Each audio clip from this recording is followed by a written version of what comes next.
എരുമേലിയിലെ KSRTC bus stand ഒഴിയാൻ Pala sub കോടതി ഉത്തരവിട്ടു. 3 മാസത്തിനകം സ്ഥലം ഒഴിഞ്ഞുകൊടുക്കണമെന്നാണ് ഉത്തരവ്.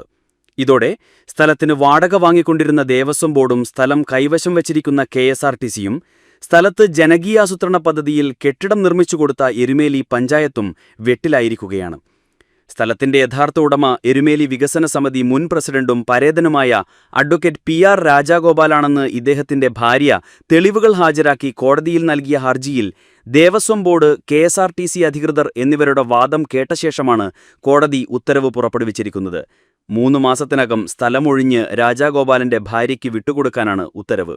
1977 തന്റെ ഭർത്താവ് 50 സെന്റ് സ്ഥലം കെ.എസ്.ആർ.ടി.സിക്ക് വാക്കാൽ അനുവദിച്ചതാണെന്നും ഇതിന് രേഖ നൽകിയിട്ടില്ലെന്നും എരുമേലിയിൽ ശബരിമല സീസണിലെ തിരക്ക് പരിഹരിക്കാൻ വേണ്ടി കെ.എസ്.ആർ.ടി.സി ബസ്സുകൾ പാർക്ക് ചെയ്യുന്നതിന് താൽക്കാലിക സൗകര്യമെന്ന നിലയിലാണ് പൊതുപ്രവർത്തകൻ എന്ന നിലയിൽ അദ്ദേഹം തന്റെ സ്ഥലം നൽകിയതെന്നും എന്നാൽ പലതവണ തിരികെ സ്ഥലം ആവശ്യപ്പെട്ടിട്ടും വിട്ടുകിട്ടിയില്ല എന്നും രാജഗോപാലിന്റെ ഭാര്യ ഗോപി രാജഗോപാൽ കോടതിയിൽ അറിയിച്ചു.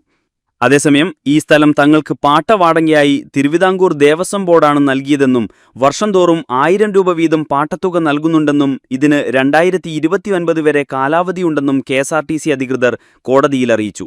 എന്നാൽ സ്ഥലത്തിന്റെ ഉടമസ്ഥാവകാശം തെളിയിക്കുന്ന രേഖകൾ ഹാജരാക്കാൻ ദേവസ്വം ബോർഡിനായിട്ടില്ല.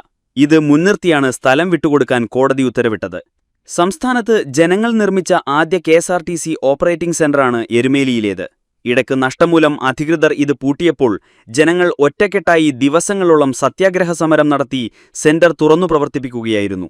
ഏതാനും വർഷം മുമ്പും സെന്റർ നിർത്താൻ അധികൃതർ ശ്രമിച്ചിരുന്നു.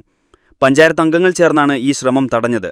സാധനങ്ങൾ സെന്ററിൽ നിന്ന് കൊണ്ടുപോകാനെത്തിയ ഉദ്യോഗസ്ഥരെ ജനപ്രതിനിധികളും നാട്ടുകാരും ചേർന്ന് തടഞ്ഞ് തിരിച്ചയച്ചാണ് ഈ നീക്കം പൊളിച്ചത്. 1998 നവംബർ 28 സെന്റർ ആരംഭിച്ചത്. ഗതാഗത വകുപ്പിന്റെയും ദേവസ്വം ബോർഡിന്റെയും മന്ത്രിയായിരുന്ന പി.ആർ. കുറുപ്പാണ് ഉദ്ഘാടനം നിർവഹിച്ചത്. നാട്ടുകാരുടെ സംഭാവനയും ജീവനക്കാരുടെ സംഘടനയായ എംപ്ലോയീസ് അസോസിയേഷന്റെ നേതൃത്വത്തിൽ ജില്ലയിലെ ഇതര ഡിപ്പോകളിലെ അംഗങ്ങളിൽ നിന്നും കൂപ്പൺ പിരിച്ച് തുക സമാഹരിച്ചും കൂടിയാണ് നിർമ്മാണത്തിന് ഫണ്ട് കണ്ടെത്തിയത്. ഗുരുവായൂരിലേക്കും വൈക്കത്തിനും ഓപ്പറേറ്റ് ചെയ്ത സർവീസുകളായിരുന്നു ആദ്യ സർവീസുകൾ.